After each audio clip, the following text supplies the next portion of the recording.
Salut, c'est Ertibo. Vous possédez un assistant vocal et vous souhaitez connecter de nouveaux objets? Cette vidéo est pour vous. J'ai plus de 50 objets connectés chez moi que je pilote à la voix. Aujourd'hui, je vous partage mon top 7 des objets à connecter à Alexa. Après avoir vu cette vidéo, vous aurez de nouvelles idées pour améliorer le confort de votre maison ou appartement connecté.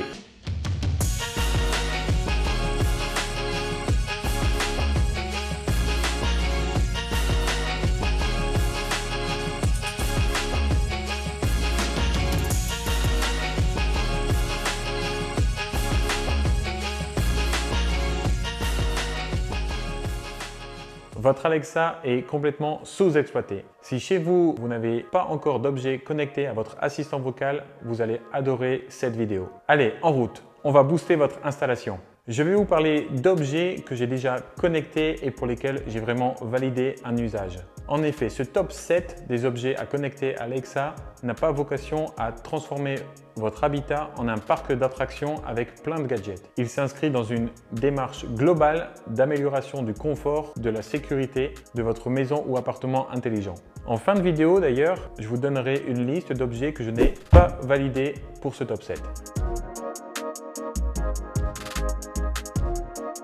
En 1, bien entendu, je vais vous parler des lumières. C'est d'ailleurs par les lumières et en particulier les ampoules connectées que tout le monde débute dans sa démarche d'habitat intelligent. Le plus grand spécialiste d'ampoules connectées est Philips Hue et c'est aussi un précurseur sur la création d'ambiances lumineuses chez les particuliers. Si je peux vous donner un conseil, ne connectez pas vos luminaires directement à votre Amazon Echo. Connectez vos ampoules et luminaires d'abord à un hub Philips Hue et ensuite reliez les deux systèmes ensemble, Alexa et Philips Hue. Le hub que l'on appelle aussi bridge ou pont Philips Hue vous coûtera moins de 50 €, surtout si vous l'achetez dans un starter kit avec d'autres ampoules ou spot Hue. Si vous suivez mon conseil, vous bénéficierez de ces 3 gros avantages. En 1, vous pouvez utiliser des interrupteurs et télécommandes intelligents. En 2, vous pourrez bénéficier des scénarios de couleurs proposés gratuitement dans l'application Philips Hue. Moi, c'est clairement grâce à ça que j'ai commencé à vraiment utiliser la couleur de mes ampoules.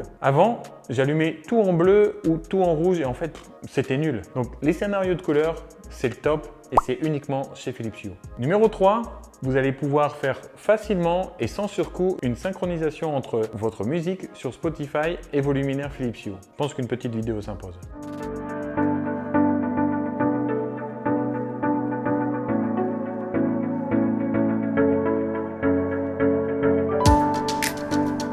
Bref, avec une Amazon Echo et un starter kit Philips Hue, vous êtes parti dans un nouveau monde et vous n'allez jamais le regretter. Même mes parents qui ont plus de 60 ans ont testé et maintenant ils adorent. En fait, ils font un peu comme vous, ils regardent mes vidéos et ils font évoluer leur maison. C'est assez marrant. Sur mon site ertibo.com/youtube7, vous trouverez les liens vers des objets que j'ai sélectionnés pour un démarrage optimal de votre habitat connecté et intelligent. En résumé, on installe un hub Philips Hue, on associe une ampoule au hub, ensuite on associe Alexa à la skill Philips Hue directement dans les options de l'application et enfin, on regroupe plusieurs ampoules et luminaires dans une pièce ou dans une zone et hop, le tour est joué. Alexa allume salon cheminée. Alexa ouvre le rideau du bureau.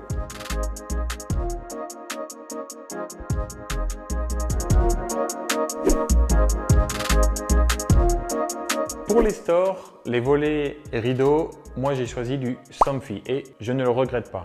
Clairement, quand j'ai voulu acheter des stores, je suis très vite tombé sur des installateurs proposant uniquement du Somfy pour des stores motorisés. J'ai connecté tous mes stores à Alexa grâce à la Taoma Switch. C'est une box d'une valeur de 200 € qui permet de piloter vos stores grâce à une application et donc via Internet et Alexa bien entendu. Sur la box Taoma Switch, il y a 2 boutons programmables. Ils sont vraiment efficaces. Chez nous, on les utilise tous les jours pour ouvrir et fermer les stores de l'étage. Au rez-de-chaussée, comme ici, en fait, il s'ouvre automatiquement au lever du soleil et se ferme au coucher du soleil. Comme j'ai l'habitude de le dire, dans une maison connectée, il faut une stratégie. Et moi, j'ai intégré Somfy dans ma stratégie car c'est une marque leader sur son marché qui possède une box performante et évolutive. Petite remarque, dans un store comme celui-ci, ce qui coûte, ce n'est pas le moteur, c'est surtout la toile. Comptez 430 € pour la toile et 260 € pour le moteur. Et prévoyez 55 € pour la pose. Ça fait un total de 745 € TTC par store posé. Mon conseil, donnez des noms explicites à vos appareils. Chez nous, c'est store bureau, store salon, store chambre, etc. Passez du temps dans le choix des noms, que ce soit pour les stores, mais pour les lumières, pour les pièces, etc. Il faut que ce soit facile à retenir pour toute la famille. C'est important. Je ne l'ai pas montré tout à l'heure, mais dépenser 745 € pour un store, c'est une fortune. Bref, c'était mon rêve, je l'ai fait et je suis très heureux. Mais aujourd'hui, mon rôle chez moi, c'est d'abord de faire en sorte que ces appareils soient utilisés et bien accueillis par toute la famille. Donc c'est important de penser les choses pour qu'elles simplifient la vie de la famille. Chez nous, c'est vraiment notre cas et je voulais vraiment vous partager cette expérience. Je termine sur un point. Vous venez d'emménager dans une maison ou appartement dans lequel il y a déjà des stores motorisés. Mon conseil est d'acheter des micro-modules pour volets roulants Somfy. Ça coûte tout de même 80 €, mais avec ça, vous aurez vos anciens stores et les nouveaux stores ou rideaux centralisés dans une même box Tahoma et ça, c'est vraiment pro. Je suis conscient de vous avoir partagé une solution onéreuse, c'est ultra cher, mais une fois installé, le confort est exceptionnel. Donc si vous hésitez à passer le cap, cette vidéo était pour vous. Autre conseil de dernière minute, moi j'ai fait le choix de ne pas commander de télécommande pour économiser 350 € sur ma facture totale. J'étais convaincu que je n'aurais pas besoin de cette télécommande et un an plus tard, je confirme que c'était une bonne décision. Je suis satisfait de ce choix car la Tahoma est un appareil fiable. L'objet numéro 3 est encore un objet qui coûte la blinde. C'est quoi les objets suivants déjà? Ok, je vous présente cet objet numéro 3 et après je passe à des objets moins chers, mais toujours aussi efficaces avec Alexa. Ce que j'ai inclus dans ce top 7 des objets à connecter à Alexa est un système audio Sonos. Je l'utilise tous les jours comme les lumières et les stores. Le son via les enceintes Alexa est excellent. D'ailleurs, les modèles Echo Studio sont époustouflants. J'en ai deux dans mon salon télé et j'ai uniquement ces deux enceintes. Dans mon ancien appartement dans lequel j'étais locataire, le multi-room Alexa, c'est-à-dire d'avoir 2 ou 3 enceintes qui fonctionnent ensemble dans un appartement de 100 m², c'était idéal. Par contre, quand j'ai designé ma maison connectée de 350 m², j'ai décidé de m'équiper d'un système audio Sonos afin de cacher les enceintes dans le plafond. C'est con, mais mon premier choix était surtout une question d'esthétique avant la qualité du son et sa puissance. Aujourd'hui, je ne peux plus m'en passer. Je fais une démo? Ok, en route. Alexa, mets de la musique jazz en salle à manger.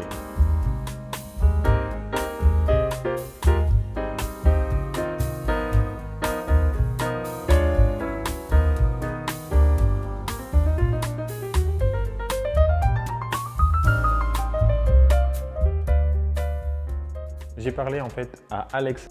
Ensuite, elle a récupéré une playlist jazz sur Spotify et envoyé l'information à mon ampli Sonos qui est connecté en Wi-Fi chez moi. C'est l'ampli Sonos qui balance la musique sur les 4 enceintes focales de la pièce et j'ai un subwoofer Sonos que j'ai ajouté par la suite. Bien entendu, pour pouvoir cacher les enceintes dans le plafond, j'ai dû prévoir cela dès le début du chantier. C'était important d'anticiper à la fois l'emplacement des enceintes et surtout de l'ampli Sonos et une arrivée de courant, etc., etc. Pour mon installation, j'ai fait appel à un pro. J'ai fait appel à Frédéric de Phoenix Media et pour mémoire, c'est lui qui a équipé le système audio chez Rachel et Emilia. Mon conseil, prévoyez au minimum les gains en attente et prenez le temps d'organiser votre budget audio pour vous équiper dans quelques mois, voire même dans quelques années. D'ailleurs, à ce sujet, après cette vidéo, je vous invite à regarder ma série de vidéos dédiées aux 60 idées géniales à connaître avant de démarrer un projet de rénovation. Je fais mention de cette idée dans mes 60 idées.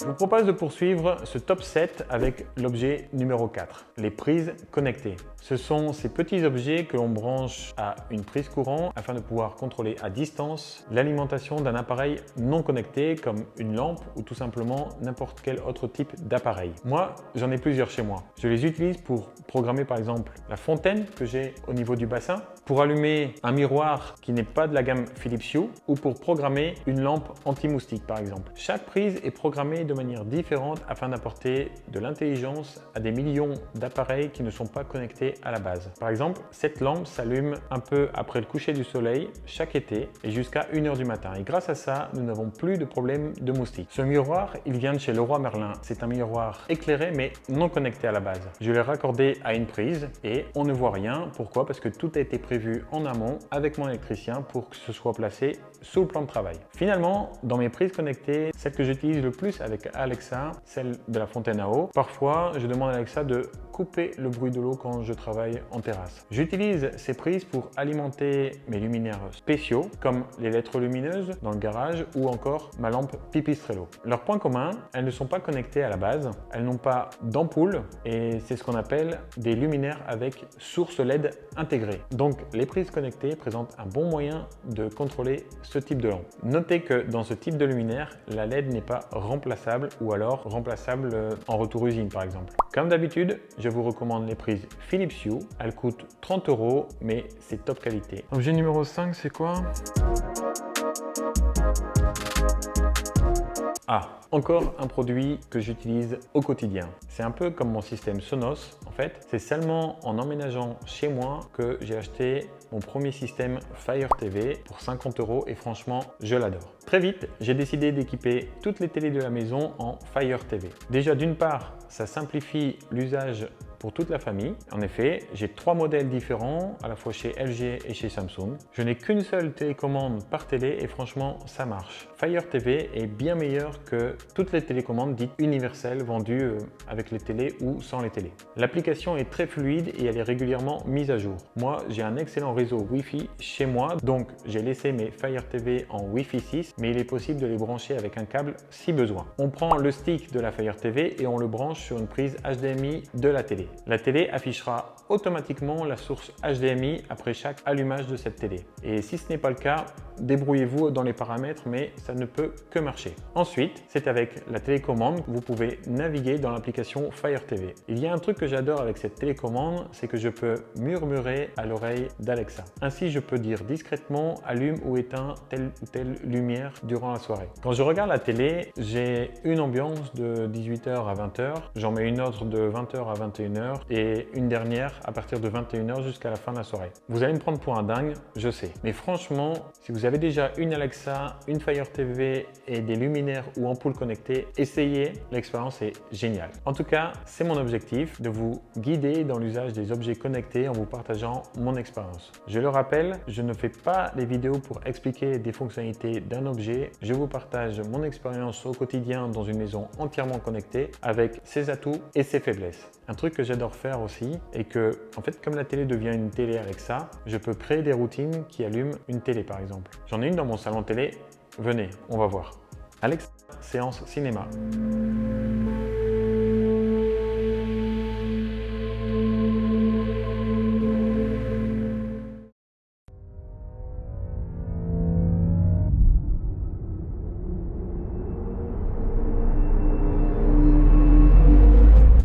La télé s'allume, le rideau se ferme et la box U-Sync de Philips Hue démarre. J'adore cette routine. D'ailleurs, je vous mets le lien en description et sur mon site rthibault.com/atmos, vous trouverez toutes les informations sur l'équipement de mon home cinéma.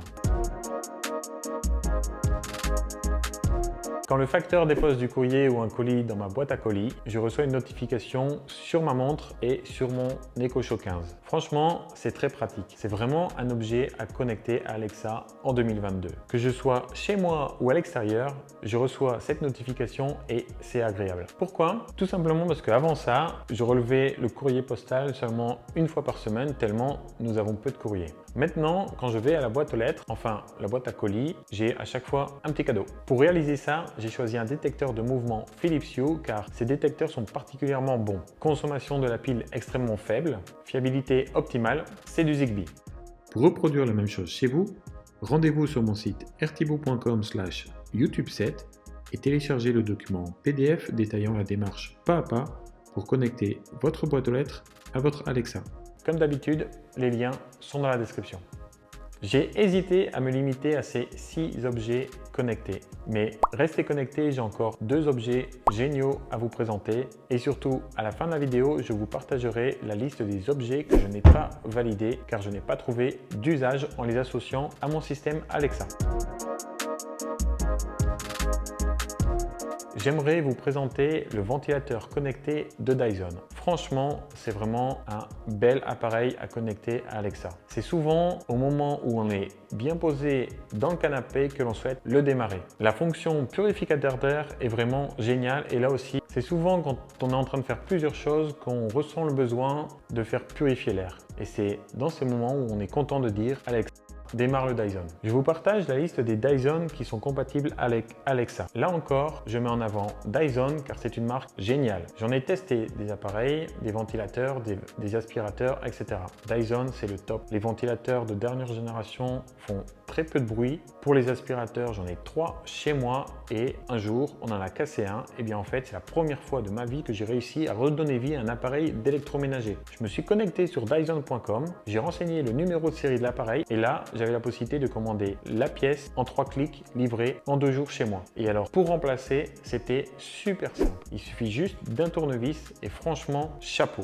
Juste pour info, l'indice de réparabilité des aspirateurs Dyson est compris entre 7,3 et 7,5 sur 10. Et ce sont des bonnes notes. Comme promis, je vous partage une liste des objets que j'ai connectés à mon Alexa et que je n'utilise pas. En effet, ce sont des objets pour lesquels la connexion à Alexa n'a pas de réelle plus-value dans mon quotidien. Cette liste est issue de ma propre expérience, donc si vous avez des contre-propositions à partager, faites-le en commentaire, voire mieux encore, faites des vidéos pour présenter vos arguments. L'aspirateur robot, j'en ai 2. Les 2 sont connectés à Alexa et ni moi ni ma femme les utilisent via Alexa. Clairement, je préfère faire une programmation sur la géolocalisation directement dans l'application iRobot et quand je quitte la maison le mercredi, les aspirateurs démarrent. Les autres jours, je sais que je n'ai pas besoin d'aspirer et entre nous, si je dois aspirer quelque chose, je prends mon Dyson. J'en ai un à chaque étage et ça prend 1 minute avec un Dyson sans fil. L'expérience de dire hey Alex, aspire la cuisine pour aspirer les 3 miettes, etc. Franchement, ça c'est vraiment pour les publicités parce que quand j'ai 3 miettes aspirées dans la cuisine, je prends mon Dyson sans fil, ça prend 30 secondes et hop, c'est terminé. Objet suivant, ce sont les robots tondeuses. J'ai 2 robots tondeuses, les 2 sont connectés à Alexa et franchement, ça n'a pas d'utilité. Mes tondeuses, elles se gèrent toutes seules. J'ai juste programmer une plage horaire, à quel moment je souhaite que la pelouse soit tondue et la tondeuse est autonome et jamais je n'ai eu besoin de lui dire va tondre maintenant. Voilà, jamais. J'enchaîne avec d'autres objets que je n'utilise pas avec Alexa et je parle maintenant des serrures, portails et portes de garage connectées. Les fonctions avec Alexa sont tellement limitées pour des raisons de sécurité que je n'utilise pas Alexa avec ces appareils. Pour tout vous dire, je gère ma porte et ma serrure connectée avec mon Apple Watch et franchement, c'est 100 fois mieux. Ma clim, avec Alexa, ça ne marche pas vraiment comme je veux en fait. Chez moi, j'ai 5 zones de climatisation. Ce sont des climatisations réversibles. C'est un standard maintenant. Donc l'été, j'ai du froid et l'hiver, les climatiseurs produisent du chaud. Et un jour, j'ai donné une instruction à mon système de climatisation Daikin via Alexa et je me suis aperçu que le système était en train de refroidir une pièce en plein hiver. La solution que j'ai trouvée, c'est de piloter mon système de climatisation tout simplement avec mon téléphone et ça, c'est vraiment efficace. L'objet suivant, là, je parle de caméra. Franchement, je préfère regarder les caméras directement avec mon téléphone. Je préfère avoir des notifications sur mon téléphone. Je me rends compte qu'en un an, je n'ai jamais regardé une seule vidéo sur mon Echo Show. Donc en résumé, connecter une caméra à son système Alexa, moi, j'en ai pas trouvé l'utilité. Cet été, j'ai connecté mon système d'arrosage automatique Gardena à Alexa et là encore, je n'ai pas trouvé d'usage. Finalement, la pelouse est arrosée le matin et ça, c'est un programme qui est défini dans l'application et à aucun moment, je n'ai besoin de dire Alexa, arrose la pelouse, etc. Donc là encore, c'est quelque chose que je n'ai pas validé. Je clôture cette vidéo avec un partage d'expérience supplémentaire. Méfiez-vous des mentions compatibles Alexa, etc., etc. En effet, ce n'est pas parce qu'il est noté compatible avec Alexa qu'il y a un usage derrière. J'ai plein d'expériences à partager à ce sujet et en particulier en 2009, j'ai acheté une télé Samsung avec la mention compatible Alexa. J'ai eu un mal fou à faire cette association entre les deux appareils. La seule fonctionnalité que j'ai réussi à mettre en place, c'était tout simplement d'éteindre la télé. Chez Samsung, la seule réponse qu'ils m'ont donnée, c'est contacter Amazon. Et chez Amazon, c'est contacter Samsung. Enfin, en gros, c'est vraiment compliqué aussi de trouver les usages directement chez les constructeurs. Voilà, cette vidéo est terminée. Restez connectés à ma chaîne. À très vite.